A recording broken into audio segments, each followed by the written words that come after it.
नमस्कार, आप देख रहे हैं गुलिस्तान न्यूज। मैं हूं आपके साथ आयुषी प्रधान और वक्त हो चला है आज की 100 बड़ी खबरों का। तो चलिए नजर डालते हैं। देश में कोरोना की रफ्तार बेकाबू हो गई है। 24 घंटे में रिकॉर्ड 1,68,912 नए मामले सामने आए और 904 लोगों की मौत हो गई।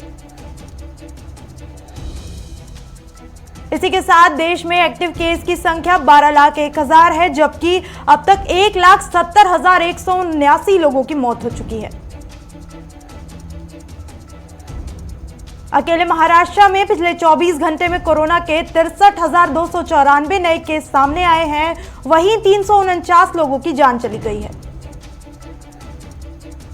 महाराष्ट्र में लगातार बढ़ते कोरोना को लेकर मुख्यमंत्री उद्धव ठाकरे आज डिप्टी सीएम अजीत ठाकरे के साथ बैठक कर लॉकडाउन को लेकर बड़ा फैसला कर सकते हैं। वहीं बीते दिन मुख्यमंत्री उद्धव ठाकरे ने प्रदेश की कोविड टास्क फोर्स के साथ मीटिंग की। टास्क फोर्स ने राज्य में 14 दिन तक का संपूर्ण लॉकडाउन लगाने की मांग की है। इस बीच शिवसेना ने राज्य में लॉकडाउन लगाने की पैरवी की है। सामना में लिखा, कोरोना संक्रमण की श्रृंखला को तोड़ना है तो लॉकडाउन के अलावा और कोई विकल्प नहीं है। बीजेपी पर निशाना साधते हुए शिवसेना ने कहा, व्यापारियों की पार्टी सिर्फ व्यापारियों के बारे में सोचती होगी तो कोरोना संकट दिन प्रतिदिन और उग्र रूप धारण किए बगैर नहीं रहेगा। वहीं दिल्ली में कोरोना के बढ़ते मामलों के बीच मुख्यमंत्री अरविंद केजरीवाल बैठक कर रहे हैं। बैठक में स्वास्थ्य मंत्री, मुख्य सचिव और स्वास्थ्य सचिव मौजूद हैं।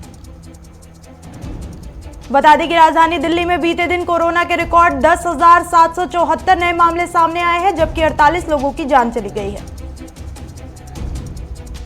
उत्तर प्रदेश में भी कोरोना जमकर कहर बरपा रहा है। कोरोना संक्रमण के रिकॉर्ड 15,353 नए मामले सामने आए हैं और 67 लोगों की मौत हो गई है। यूपी में कोरोना मरीजों की बढ़ती संख्या को देखते हुए मुख्यमंत्री योगी आदित्यनाथ एक्शन में आ गए हैं। सीएम योगी ने आज शाम को मंत्रिमंडल की बैठक बुलाई है।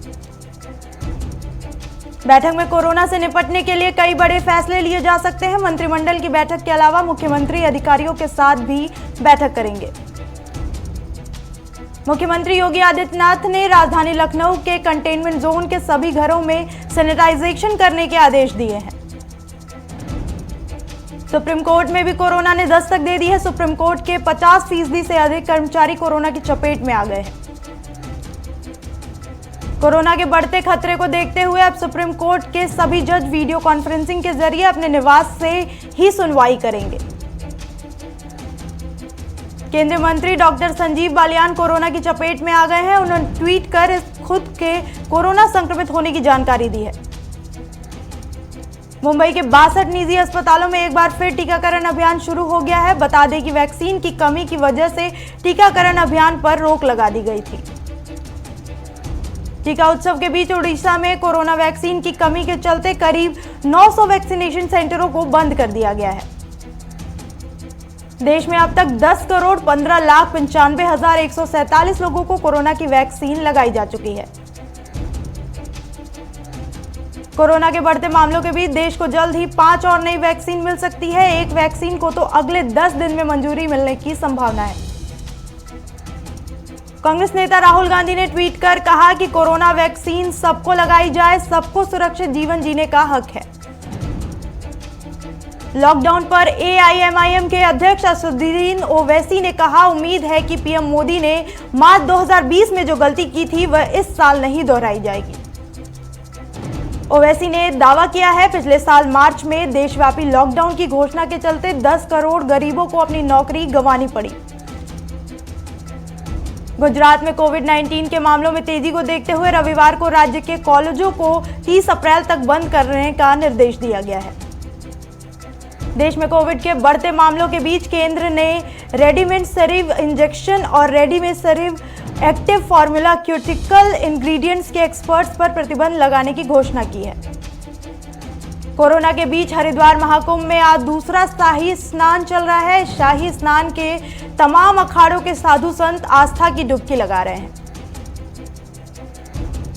हर की पौड़ी पर श्रद्धालुओं की भारी भीड़ उमड़ी हुई है। भक्त सुबह से ही आस्था की डुबकी लगा रहे हैं। भीड़ होने की वजह से कई जगहों पर कोरोना प्रोटोकॉल के नियम भी टूटते नजर आए। न सोशल डिस्टेंसिंग का पालन हो रहा है और न ही कोई मास्क लगाए नजर आ रहा है। प्रधानमंत्री नरेंद्र मोदी आज फिर बंगाल में हुंकार भरेंगे। पीएम मोदी बर्धमान, कल्याणी और बारासात में चुनावी रैलियों को संबोधित करेंगे। पीएम मोदी के अलावा गृह मंत्री अमित शाह भी बंगाल में होंगे। अमित शाह उत्तर बंगाल के कालिम्पोंग में रोड शो करेंगे और धूपदाड़ी में जनसभा को संबोधित करेंगे।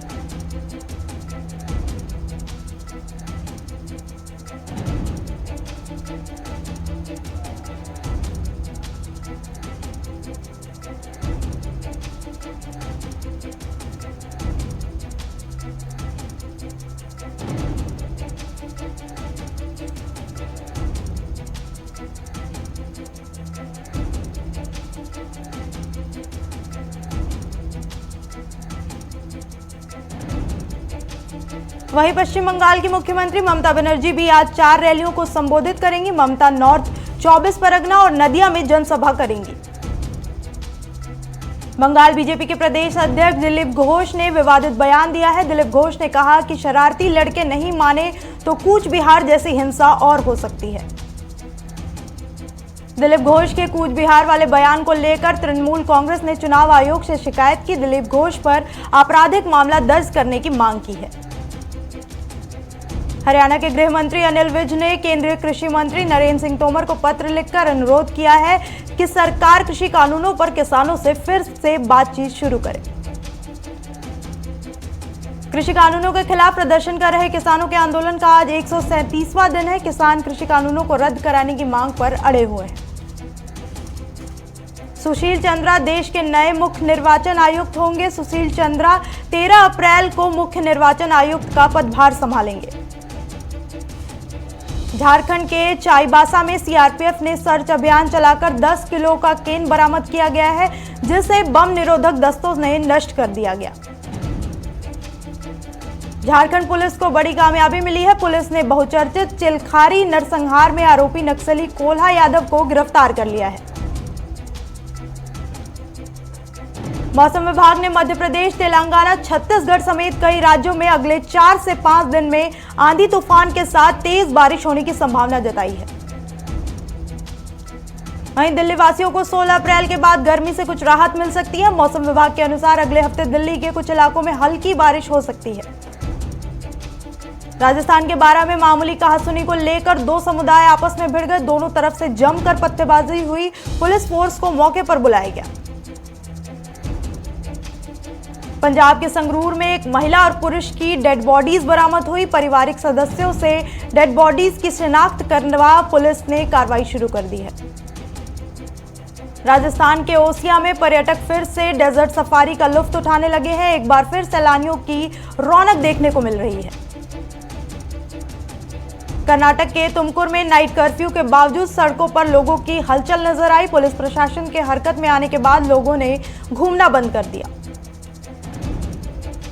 यूपी के देवरिया में कुछ दबंगों ने कमजोर परिवार की जमकर पिटाई कर दी और गांव में आने से भी प्रतिबंधित कर दिया। शिकायत दर्ज कराने के बाद भी दबंगों पर कार्रवाई नहीं हुई है। राजौरी में मंडी भैंस रोड का 70 साल बाद दोहरी लाइन का काम शुरू हो गया। जिला विकास आयुक्त राजेश कुमार ने उद्घाटन किया। कर्नाटक के चामराजनगर में रोडवेज बसों का संचार लगातार 5वें दिन भी बंद रहा। बसों के संचार बंद रहने से लोग प्राइवेट बसों की ओर रुख अपनाने में मजबूर हैं। पर कर्नाटक के बसव कल्याण में उपचुनाव प्रचार के दौरान SIC general secretary Surjit Singh Surjewala ने बीजेपी की सरकार को भ्रष्ट सरकार बताया। कर्नाटक के बसव कल्याण में चुनाव प्रचार के दौरान कांग्रेस के विधायक जमीर अहमद पर एमआईएम ने मतदान के लिए लोगों को पैसा बांटने का आरोप लगाया। कर्नाटक में बाबा साहेब अंबेडकर सभा भवन में महात्मा ज्योतिराव फुले की जयंती मनाई गई।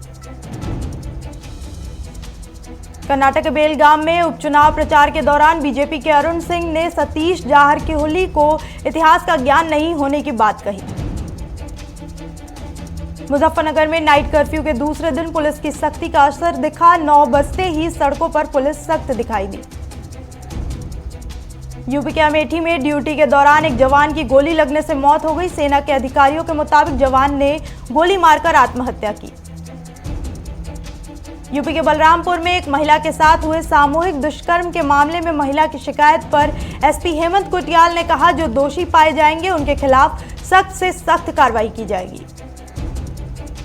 यूपी के उन्नाव में संदिग्ध परिस्थिति में एक घर में भीषण आग लग गई। आग में 6 घर जलकर खाक हो गए।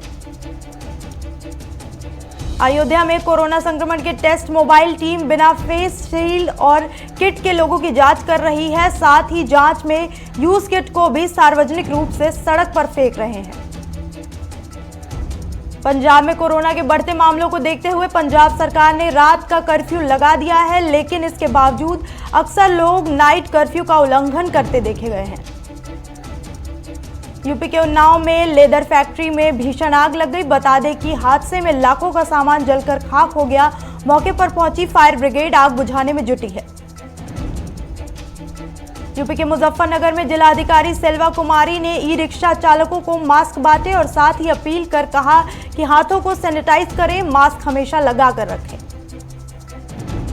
यूपी के सिद्धार्थनगर जिले में तीसरे चरण में पंचायत चुनाव होना है। पंचायत चुनाव में इस बार पुलिस को नई जिम्मेदारियां दी गई हैं। झारखंड के साहिबगंज में डीसी रामनिवास यादव ने वीर सपूत शुद्धे को जयंती के उपलक्ष्य में बरहेट पहुंचकर उनकी प्रतिमा पर माल्यार्पण किया और उनकी शहादत को नमन किया। झारखंड के दुमका में कोरोना पॉजिटिव के 90 केस सामने आए, जिसके बाद शासन प्रशासन में खलबली मच गई। वहीं मरने वालों की संख्या 21 तक पहुंच गई है। राजस्थान के बूंदी में गुप्त सूचना के आधार पर पुलिस ने छापेमारी कर अवैध और देशी शराब के साथ 43 बियर की बोतल बरामद करके आरोपी को गिरफ्तार किया है। हरियाणा के भिवानी में रहने वाले उमेद सिंह ने घर में कूड़े को डीकंपोज करके घर में हर सीजन की सब्जियां उगाकर आत्मनिर्भर बनने की प्रेरणा दी है। हरियाणा के झज्जर में पुलिस लाइन में वैक्सीनेशन अभियान का शुभारंभ किया गया। इस अभियान का शुभारंभ जिला पुलिस कप्तान राजेश दुग्गल ने किया। हरियाणा के कोसली में राष्ट्रीय राजमार्ग संख्या 71 पर कार सवार 4 बदमाशों ने पेट्रोल कर्मी से 29,400 रुपए लूट लिए। पुलिस मामले की जांच कर रही है। यूपी के बागपत में पुलिस और शराब तस्करों के बीच मुठभेड़ हो गई। मुठभेड़ में पुलिस ने एक शराब तस्कर को गोली मारकर गिरफ्तार कर लिया। यूपी के बलरामपुर में महिला ने ग्राम पंचायत पर सामूहिक दुष्कर्म का आरोप लगाया। एसपी हेमंत कुटियाल ने मुकदमा दर्ज कर कार्रवाई का आश्वासन दिया है। यूपी के लखनऊ में कोरोना गाइडलाइंस की धज्जियां उड़ाई जा रही हैं। पुलिस की लापरवाही के चलते लखनऊ में कोरोना का संक्रमण और बढ़ सकता है। यूपी के ग्रेटर नोएडा में एक कबाड़ गोदाम में भीषण आग लग गई। बता दें कि हादसे में लाखों का कबाड़ जलकर खाक हो गया है। सेंसेक्स 836 अंकों की गिरावट के साथ 48,755 पर कारोबार कर रहा है। वहीं निफ्टी 269 अंक टूटने के बाद 14,565 पर कारोबार कर रहा है। पेट्रोल डीजल के दाम में कोई बदलाव नहीं हुआ है। पेट्रोल 90.56 रुपए और डीजल 80.87 रुपए प्रति लीटर पर बिक रहा है। एक रिपोर्ट के मुताबिक स्टेट बैंक ऑफ इंडिया समेत कई बैंक जीरो बैलेंस वाले यानी बेसिक सेविंग डिपॉजिट अकाउंट से अपनी जेब भरने में लगे हैं। खाताधारकों से अलग अलग शुल्क के नाम पर बड़ी वसूली की जा रही है। आईआईटी बॉम्बे के अध्ययन में इस संबंध में चौंकाने वाले तथ्य सामने आए हैं। सूत्रों का कहना है कि सरकार पेंशन क्षेत्र में प्रत्यक्ष विदेशी निवेश एफडीआई की सीमा बढ़ाकर 74% कर सकती है। बीमा क्षेत्र में एफडीआई की सीमा को 49 से बढ़ाकर 74% करने के संशोधन को संसद ने पिछले महीने ही मंजूरी दी है। दूरसंचार विभाग इस क्षेत्र के विनिर्माताओं के लिए करीब 1 हफ्ते के भीतर उत्पादन आधारित प्रोत्साहन योजना के क्रियान्वयन पर दिशा निर्देश जारी कर सकता है। उतार चढ़ाव के बीच निवेशकों को मिल सकता है 18% से ज्यादा का return. Reliance bank of Baroda सहित फार्मा शेयरों में निवेश की सलाह। एंटी मोनोपोली नियमों का उल्लंघन करने की वजह से ई कॉमर्स कंपनी अलीबाबा पर लगा है भारी जुर्माना। बता दें कि जैक मा की कंपनी पर करीब 21,000 करोड़ रुपए का फाइन एंटी मोनोपोली कानून तोड़ने का आरोप लगा है।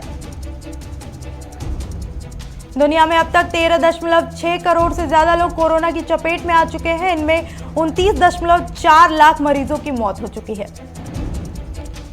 पिछले 24 घंटों में दुनिया में 6.3 लाख कोरोना के नए केस सामने आए। इस दौरान 7,991 लोगों की मौत हुई।